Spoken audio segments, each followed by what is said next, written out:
Here's a thought that quietly changes a room. Your home isn't a showroom, it's a self-portrait, and it ought to look like the person living in it. One Skillshare class hands over the whole styling process, taught by the stylist behind rooms you have almost certainly pinned. Nearly 50,000 students have taken the tour. This is Style Your Space, creative tips and techniques for interior design taught by Emily Henderson, 13 lessons, 60 minutes, beginner level, and not a renovation in sight. Here's the plan: what styling actually is. The quiz that finds your style, palettes, mixing, trends, and vintage, and a living room styled on camera, decision by decision. Lesson 2 draws the line between designing and styling. A designer solves function first, then look, then feel. A stylist simply flips the order. Feeling comes first and the accessories carry the personality. Same room, completely different starting point. Which reframes your house as a laboratory. Nobody retiles a bathroom every other year. But pillows, lamps, and art are meant to move, and moving them is how a home stops feeling borrowed. She swaps things out constantly. Because style, she argues, is really your story. Where you grew up, where you have traveled, who lives with you.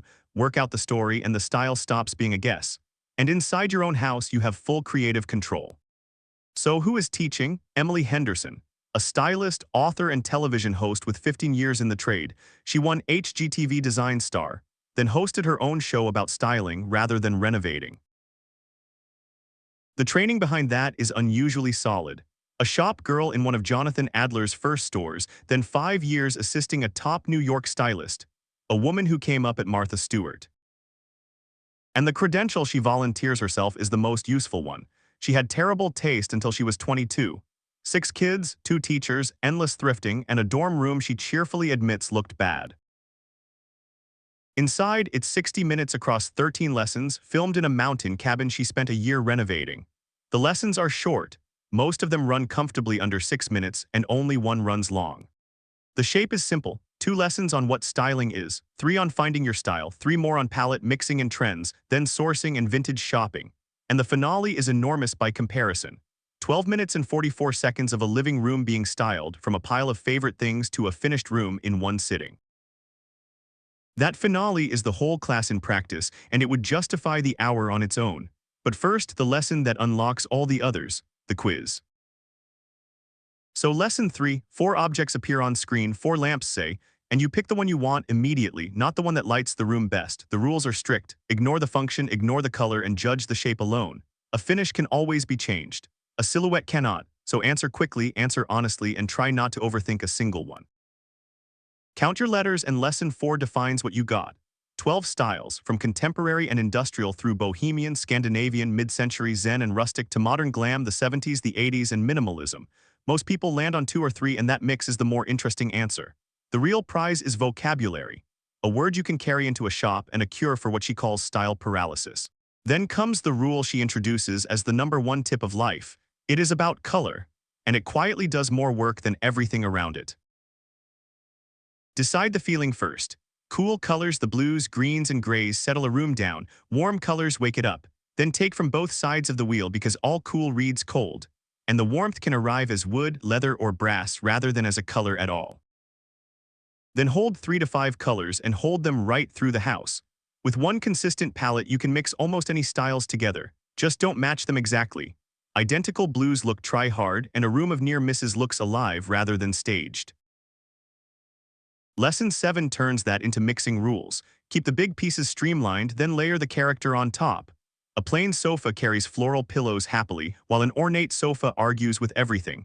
Spread the styles evenly and respect the building you live in. Lesson 8 is the longest of the first half, and it is about trends. The rule is to experiment on a small scale and never to invest before you test. A trend in fashion is a bracelet. A trend at home is a sofa. So buy the vase and the mug in this year's color, live with them for a while, and only then decide whether it deserves the sofa. There are ways to make a trendy room age well too. Mix pieces from different eras so no single year dates the room. Keep the trendy shape but choose a quiet fabric for it. Make it personal, because a gallery wall of your own photographs can never go out of fashion. And since most trends revive something older, buy the original, not the copy. It will outlast the trend that pointed you at it. Lesson 9 is sourcing, and the instruction is to buy from everywhere. Big box, vintage, custom, and one splurge. All big box and the room reads generic. All thrifted and it reads junky. Splurge on the conversation piece, the rug, the art, the sculptural chair.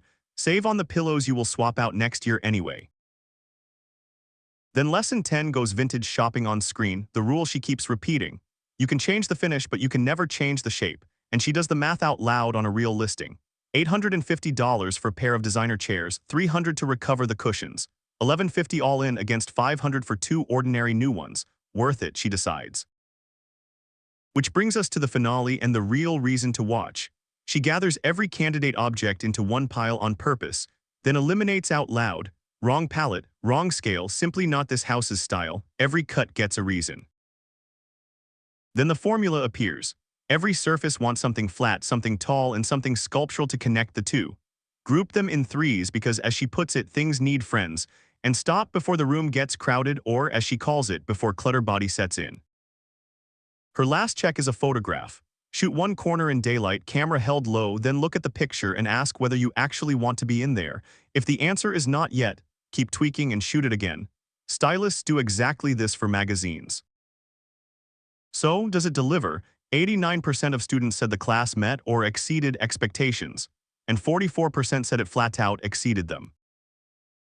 And on the most liked board, engaging teacher takes the top spot with well over 1,000 votes, with helpful examples sitting right behind it, which fits a class where she styles more than 20 of her own rooms on camera.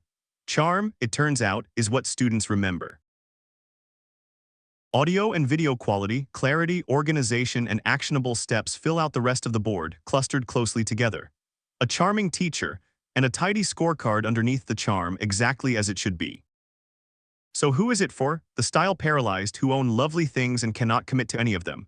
Renters and small budgets, since nothing here needs a renovation. And flea market regulars who get a whole lesson on judging vintage. If you want floor plans and construction advice, skip it. Because underneath the quiz, the palette, and the flea market math, the class keeps quietly repeating the same 6 words over and over. Your home should look like you, not like a catalog, not like this year, like the person who lives in it. That is the whole class, and it is a surprisingly freeing idea. Nobody else has to like your house, and that is rather the point, which brings us at last to the verdict. So the verdict, worth 60 minutes. Easily, you leave with a named style, a working palette, rules for mixing and for trends, a vintage checklist, and a formula for any surface in the house. It is included with a Skillshare membership, and there is a free trial, so the hour is the entire price.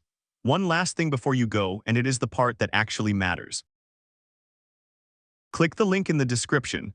It gets you in free through Skillshare. Then style one vignette tonight, a shelf or a chair and a side table, something flat, something tall, something sculptural. That is the whole assignment. See you in the next review.